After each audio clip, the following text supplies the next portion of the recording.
सूर्य देव के समक्ष आपको देखकर मैं तो एक भ्रम से मुक्त हो गया। कैसा भ्रम वत्स?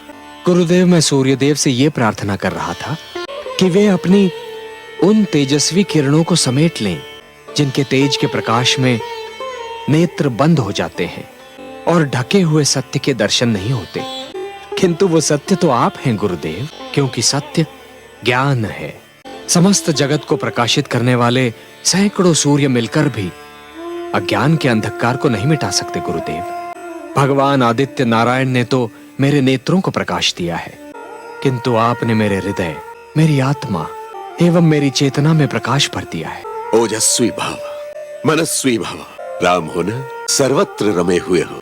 परंपरानुसार जो प्रश्न मैं तुमसे पूछने आया था उसका उत्तर तो मुझे मिल गया। आज गुरु पूर्णिमा के दिन तुमने अपने गुरु को भावों के जो पुष्प भेंट किए हैं वे अनमोल है वत्स। गुरुदेव, मेरा तो सर्वस्व आपका है, इसलिए गुरु पूर्णिमा की भेंट तो आपको मुझसे लेनी ही होगी।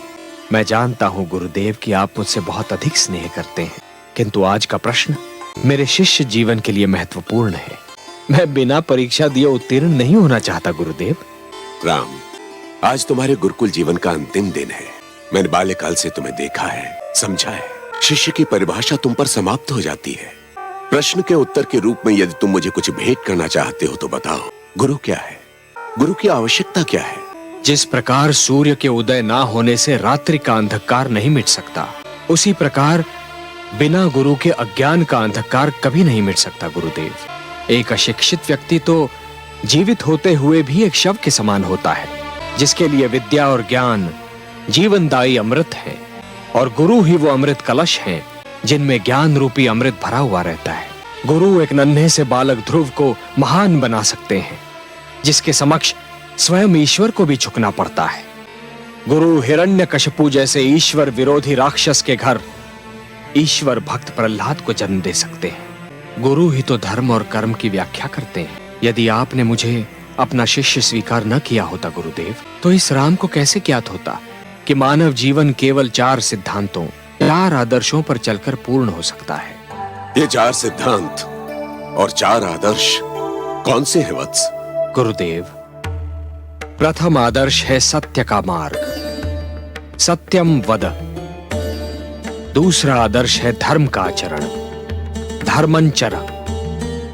धर्मात्मा केवल वही व्यक्ति हो सकता है गुरुदेव जो मर्यादा का पालन करता है। इसीलिए मेरे लिए मर्यादा ही धर्म का दूसरा नाम। गुरुदेव, जहां मर्यादा नहीं हो वहां धर्म नहीं है। तीसरा आदर्श है आत्मनिरीक्षण, स्वाध्याय। स्वाध्यायान मां प्रमदः। जब व्यक्ति स्वयं के अंतर में झांक कर देखता है गुरुदेव, तब उसे अपने उत्तरदायित्व का ज्ञान होता है, जिसका पालन अवश्य होना चाहिए। और चौथा एवं अंतिम आदर्श है अपने लक्ष्य का ज्ञान, और उस लक्ष्य की प्राप्ति के लिए सही दिशा का ज्ञान। यदि दिशा सही हो गुरुदेव, तो लक्ष्य बड़ी सरलता से प्राप्त हो, अन्यथा एक दिशाहीन व्यक्ति आजीवन भटकता रहता है गुरुदेव। वत्स राम, गुरु ने तो सिद्धांत बता दिए, ये मार्ग दिखा दिया, परंतु सिद्धांतों का पालन करना और इस मार्ग पर चलना भी तो आवश्यक है। यदि शिक्षा को जीवन में न उतारा जाए तो उसका क्या लाभ है वत्स? तुम अपने जीवन में इस शिक्षा को उतारो, यही इस वशिष्ठ के लिए गुरु पूर्णिमा की भेंट होगी।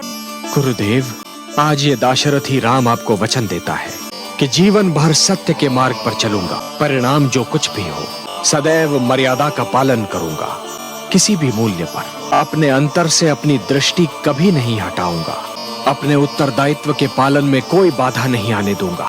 दिशा ज्ञान के बिना किसी भी पथ पर पग नहीं रखूंगा, और जिस पथ पर पग रखूंगा अपने लक्ष्य की प्राप्ति तक चलता रहूंगा।